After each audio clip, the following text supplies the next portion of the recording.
आज आपको रामायण के कुछ ऐसे रहस्यों के बारे में बताएंगे जो शायद आपने कभी ना सुने हो, और अगर आपने सुने हैं तो हमें कमेंट बॉक्स में ज़रूर बताएं इनमें से किसके बारे में आपको पहले से ही पता था।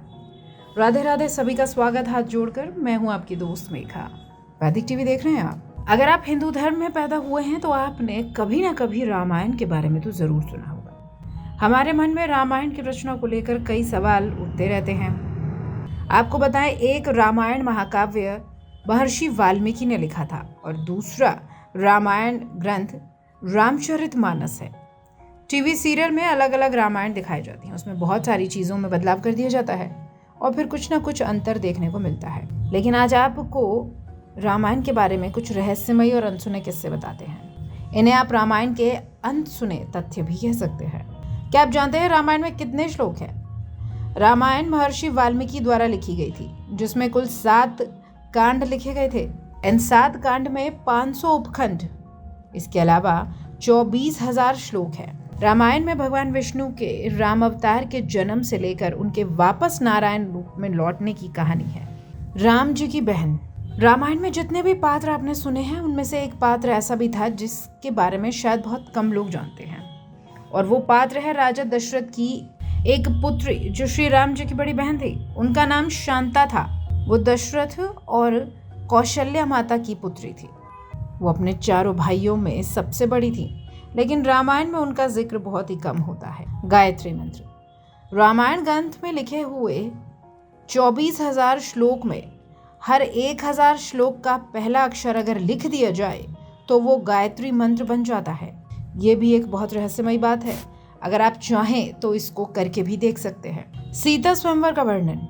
जो रामायण महर्षि वाल्मीकि ने लिखी थी उसमें माता सीता स्वयंवर का कोई वर्णन नहीं मिलता। महर्षि वाल्मीकि द्वारा रचित रामायण के अनुसार भगवान श्री राम और लक्ष्मण ऋषि विश्वामित्र के साथ मिथिला पहुंचे थे। तब विश्वामित्र ने ही राजा जनक से श्री राम जी को वो शिव धनुष दिखाने के लिए कहा था, और फिर प्रत्यंचा चढ़ाते समय वो टूट गया। इससे प्रभावित होकर राजा जनक ने अपनी पुत्री देवी सीता का विवाह श्री राम से करने का विचार किया। पिनाक धनुष। रामायण में सीता स्वयंवर में जिस धनुष को उठाने की शर्त रखी गई थी वो महादेव द्वारा निर्मित पिनाक धनुष था। पिनाक धनुष का निर्माण भगवान शिव ने खुद किया था। भगवान शिव ने इसी पिनाक धनुष से ताड़कासुर नाम के असुर को और उसके 3 पुत्रों को एक ही बाण से नष्ट कर दिया था। भगवान शिव ने यह धनुष देवताओं का काल समाप्त होने पर देवव्रत को सौंप दिया था। देवराज राजा जनक के पूर्वज थे, हनुमान जी के गुरु। ये भी कहा जाता है कि शबरी माता जिसने श्री राम को अपने झूठे बेर खिलाए थे, उनके गुरु मतंग मुनि जी हनुमान जी के भी गुरु थे। ऋषि मतंग ने शबरी को पहले ही बता दिया था कि एक दिन श्री राम अपनी पत्नी को ढूंढते हुए इनके आश्रम में आएंगे।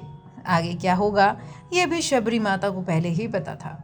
रामायण में श्री भगवान विष्णु ही श्री राम का अवतार लेकर आए थे तथा देवी लक्ष्मी सीता बनकर आई थी। वहीं उनके इस अवतार के साथ देने के लिए शेषनाग लक्ष्मण जी का अवतार लेकर आए। भगवान विष्णु का सुदर्शन चक्र भरत का अवतार लेकर आए और शंख शत्रुघ्न थे। श्री राम, लक्ष्मण और माता सीता ने 14 वर्ष का वनवास जिस स्थान पर बिताया वो स्थान था दंडकारण्य वन। ये बहुत ही बड़ा वन था जो कि 35,600 वर्ग मील में फैला हुआ था। एकादशी का व्रत। जब श्री राम सुग्रीव की सेना को लेकर समुद्र तट पर पहुंचे तो वहां पर उनके सामने बहुत बड़ा विशाल समुद्र था। अब प्रश्न ये था कि उसको पार कैसे किया जाए और लंका इतनी बड़ी सेना के साथ कैसे श्री राम पहुंचे। इसके लिए श्री राम ने समुद्र से रास्ता मांगने के लिए समुद्र की पूजा करी और साथ ही एकादशी का व्रत भी किया था। तो दोस्तों, आप हमें ये ज़रूर बताएं कि आपको इनमें से कौन सी बात पहले से ही पता थी। इस वीडियो का उद्देश्य आपको जानकारी देना है। बोलिए प्रभु श्री रामचंद्र की जय। राधे राधे।